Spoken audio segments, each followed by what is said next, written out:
Hi everyone. Today I would like to talk about The Midnight Sky, which is a movie starred and directed by George Clooney, and it's an adaptation of a novel by Lily Brooks Dalton. Now, I'm not going to pretend that I found out about the book before the film.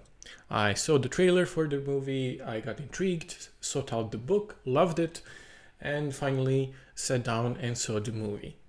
And I have to say that I actually preferred the movie in some very specific aspects. So today I would like to discuss how the movie and the book relate to each other. So what's this about? The plot is actually quite simple. We have the main character portrayed by George Clooney. He is a researcher whose job is to search for potential planets that might be hospitable to humans for colonization. When we find him in the movie, he's already an older man and he's located in the Arctic. And there's this catastrophe that happened globally on Earth and everyone's being evacuated. He refuses to be evacuated because he's a terminal patient. And he is just too tied to his work to leave it all behind. So he stays in the Arctic in his research base, and suddenly he finds a little girl that's stranded there with him. The girl refuses to talk, so either she's mute or she refuses to talk. Later we find out that she isn't mute. And as he is going around with his work, he notices that space missions that have been ongoing have been diverted or stopped, but there is one space mission that went to visit a planet that Augustine discovered is returning to Earth, and nobody told him about the catastrophe on Earth, what transpired on Earth. So he desperately tries to contact them with his equipment, but alas, his signal is too weak with the resources at hand. So he plots a course to the far-off base, which has a stronger signal, and that way he can contact them and divert them on their way. And he takes the girl who he named Iris with him, and at the beginning of the movie, we find out these flashbacks about his life when he was young. He was a star researcher. Everyone admired his work, but he was very self-absorbed, and he had some sort of a brief relationship with a woman. He seems to think of her from time to time. Now, we don't know whether they had a child or not, which is something that I actually prefer here in the movie in relation to the book.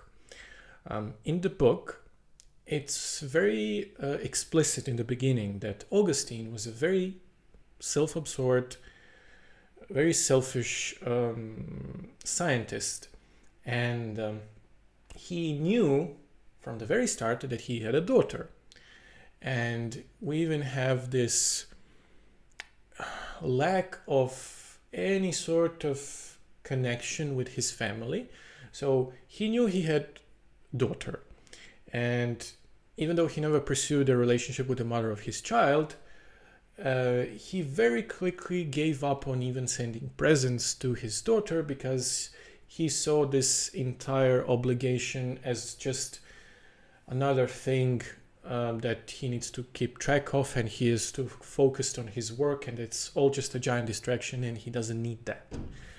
And here we have this scene that I really enjoyed, where after they had their fling, Augustine and the woman, she comes in and complains how he never answered her calls, and he very coldly says that he didn't want to, and she tells him all teary-eyed that he has nothing to be afraid of because she's not pregnant.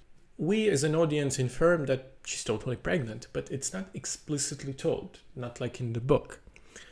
And I think this show not tell a bit ties into the entirety of the movie being about regret. Everyone has a regret in the movie.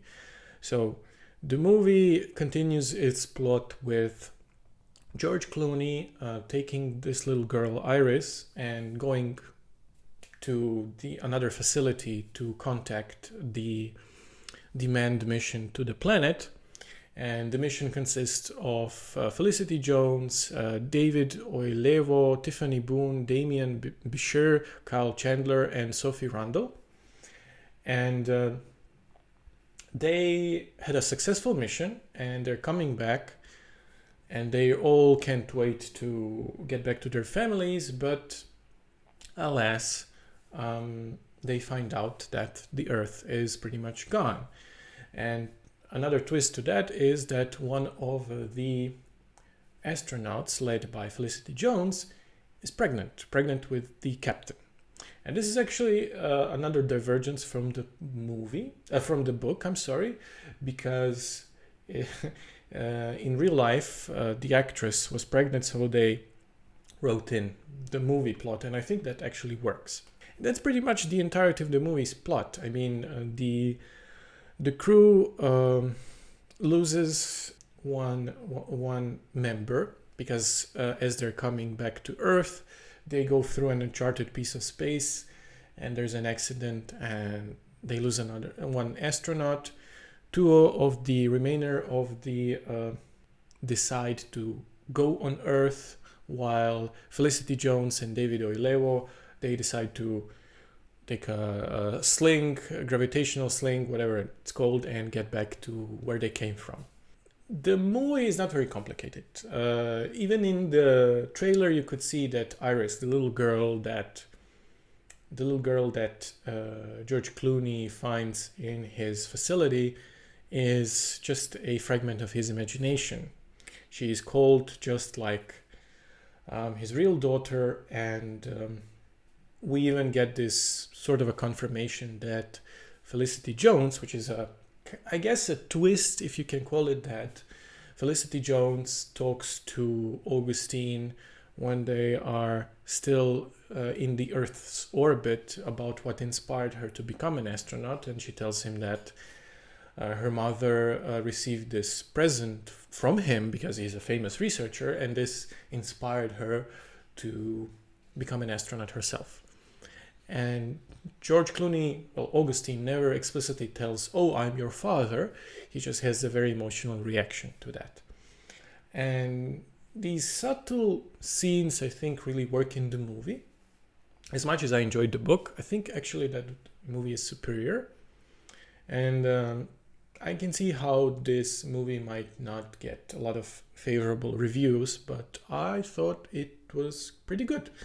The cinematography is great when there are physical Arctic locations. Some of the CGI scenes on the planet that they are researching at the very beginning are a bit iffy. It looks like really bad green screen, but the rest of the movie was really well shot, really well directed, really well acted by George Clooney. I mean, he's in his late 50s. And Augustine in the book is an 80-year-old man with a terminal condition, and George Clooney looks really young for a late 50s man, and he was very convincing in his role. So I would recommend it, but only if you're in the mood for a moody movie that's not necessarily optimistic. It ends on a somewhat of a high note, but it's not a happy movie at all. So do tell me what you thought about the movie. I certainly enjoyed it, and thank you guys for watching, and see you next time.